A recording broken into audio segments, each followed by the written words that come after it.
Pakistan, Zimbabwe এবং শ্রীলঙ্কা এই তিন দেশকে নিয়ে শুরু হয়েছে টি-20 সিরিজ, ত্রিদেশীয় সিরিজ।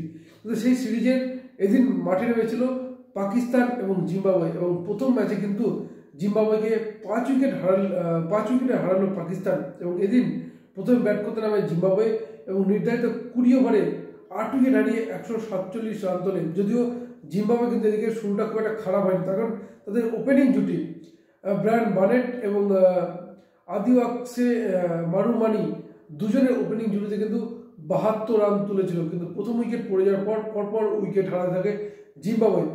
72 রানের প্রথম উইকেট পরে, এরপর 91 রানের দ্বিতীয় উইকেট, 94 রানের তৃতীয়, 106 চতুর্থ, 112তে পঞ্চম, এবং পরপর উইকেট হারাতে থাকে, এবং যার ফলে শেষ পর্যন্ত 20 ওভারে 8 উইকেট হারিয়ে 147 রান তোলে জিম্বাবুয়ে। এবং জিম্বাবুয়ের ব্যাটসম্যানদের মধ্যে আমরা যদি বলি, ব্রায়ান বানেট করেন সর্বোচ্চ 36 বলে 49 রান। এছাড়াও আদিওয়াক্সে মারুমানি করেন 22 বলে 30 রান। সিকান্দার রাজা, ক্যাপ্টেন সিকান্দার রাজা করেন 24 বলে 34 রান, এবং তাদের রানের উপর ভর করেই 147 তোলে জিম্বাবুয়ে। এবং এদিন পাকিস্তানের বোলারদের মধ্যে শাহিন আফ্রিদি 34 রানে পান 1 উইকেট, সাইম আইয়ুব 31 রানে পান 1 উইকেট, এবং মোহাম্মদ নওয়াজ 22 রানে পান 2 উইকেট।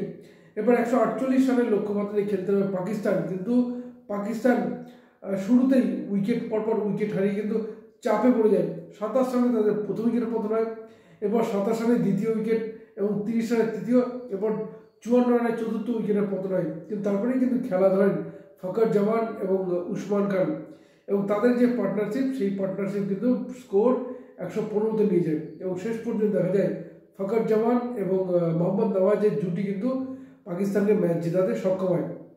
এবং এদিন পাকিস্তানের ব্যাটসম্যানদের মধ্যে সাইম আইয়ুব করেন 26 বলে 22 রান। বাবর আজম তিনি কিন্তু খাতাই খুলতে পারেনি, মাত্র 3 বল খেলে 0 রান করে আউট হয়ে যান। এবং সালমান আগা তিনিও কিন্তু 2 বলে 1 রান করে আউট হয়ে যান।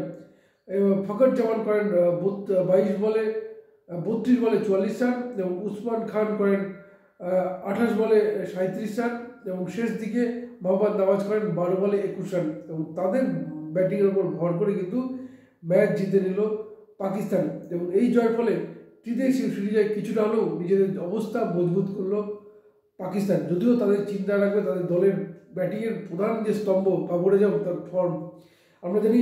এর আগে ওয়ানডে সিরিজের শেষ ম্যাচে কিন্তু সেঞ্চুরি করেছিলেন, প্রায় 800 দিন পর সেঞ্চুরি পেয়েছেন। কিন্তু টি-20 সিরিজের প্রথম ম্যাচে কিন্তু 0 রানে আউট হয়ে গেলেন বাবর আজম। ফলে এটা কিন্তু পাকিস্তানের টিমকে যথেষ্ট চিন্তায় রাখবে।